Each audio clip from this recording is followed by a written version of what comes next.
त्यांना येणाऱ्या 20 तारखेला कमळाच्या बटन समोर बटन दाबून बहुमतानं आपल्या भागातून लीड हमेशा देणे आहे.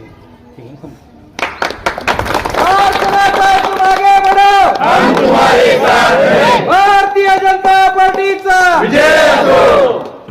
अरे एकच गर्जना पाटील गर्जना, एकच गर्जना पाटील गर्जना.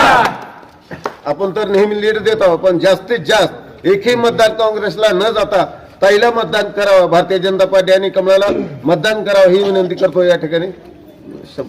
भारतीय जनता पार्टीचा, भारतीय जनता पार्टीचा, हर्षदाताई पाटील तुम आगे बढ़ो, हम तुम्हारे साथ हैं.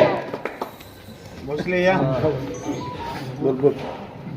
काही ह्या मंत्रीनगरमध्ये वर्षानुवर्षी एक अडचण आहे.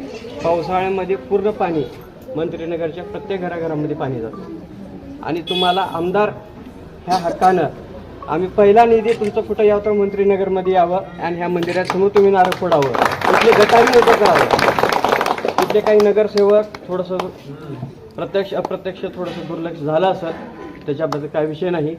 पण येणाऱ्या तुमच्या फंडामधलं इथले नाली थोडेसे मोठे करून आमच्या मंत्रीनगर रहिवासीतल्या लोकांना घरी पाणी न जाता थोडंसं नालीच्या मार्गामध्ये बाहेर जावं. आणि दुर्गंधी पसरलेली आहे आणि तुम्हाला आमदार लातूरवासियांनी स्वीकारले, कारण तुम्हाला सर्जिकल स्ट्राईक ही लातूर शहरामध्ये करायचं आहे तुम्हाला. त्याच्यामुळं तुम्हाला इथलं पूर्ण घाण आणि दुर्लक्ष केलेली माणसं ही सगळे लातूर शहराच्या बाहेर फेकून द्यायचे.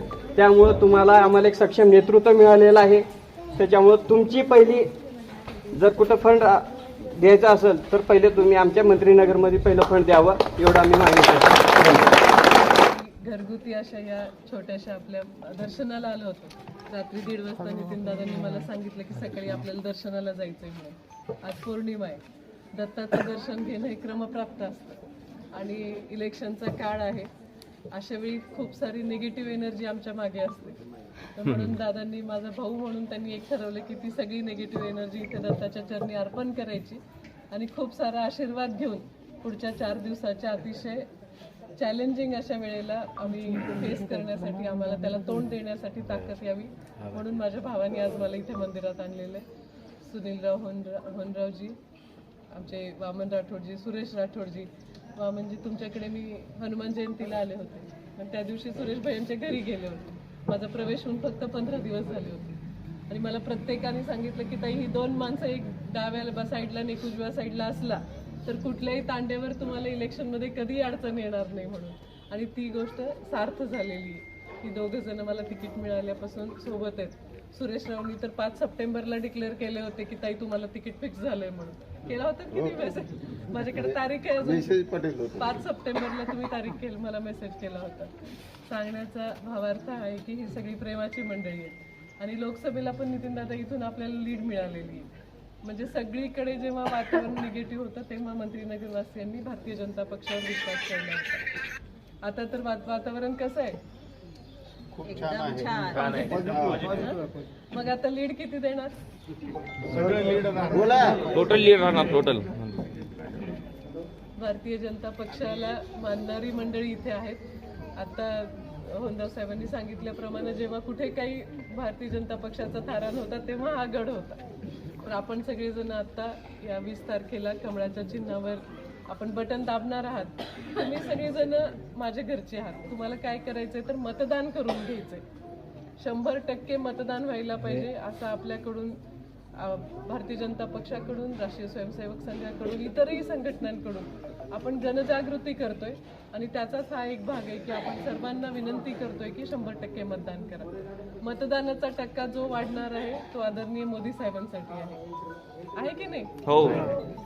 जी मतदान आतापर्यंत झालं नाही ते मतदान कुणाला होणार आहे? भाजपाला, मोदी साहेबांना.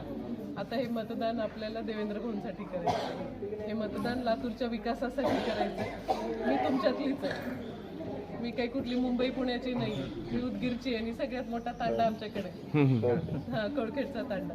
त्याच्यामुळं मला डोळे उघडल्यापासून सर्व समाजातले लोक म्हणजे तुमच्यातलीच आहे मी. त्याच्यामुळं काही कुठल्याही अडचणीला मला वेगळं सांगावं लागत नाही किंवा मला कोणी पगार देऊन माणसं ठेवावं लागत नाही की ह्याची ही अडचण आहे त्याची ती अडचण आहे म्हणून. तुमच्यातली असल्यामुळे तुमच्या अडचणींची पूर्ण मला जाण आहे. अडचणी सोडवण्यासाठी अंकितने सांगितलं की पहिला फंड द्या म्हणून. अंकित भाई आपण नक्की करूयात. लोकांच्यासाठीच आपल्याला काम करायचंय. त्यामुळं कुठलंही लोकोपयोगी काम करताना कधी असा विचार केला जाणार नाही हे कोण आहेत ते कोण आहेत. आपण आपल्या गरजेनुसार आपण काम करू. आज इथे आलोय, आपल्या सर्वांचं दर्शन आणि दत्ताचं दर्शन आणि आशीर्वाद मला मिळालेले आहेत. पुढच्या कार्यव्यस्ततेमुळे जास्त वेळ तुमच्यासोबत घालवता येणार नाही, पण आपण सर्वांनी परत एकदा 20 तारखेला कमळाच्या चिन्हावर मतदान करून महायुतीचे अधिकृत उमेदवार म्हणून मला निवडून द्यावे अशी कळकळीची विनंती करते. आज बिरसा मुंडा यांचा जन्मदिवस आहे. त्यांनाही माझ्यातर्फे खूप खूप भावपूर्ण मी माझी आदर व्यक्त करते आणि आपली रजा घेते. नमस्कार.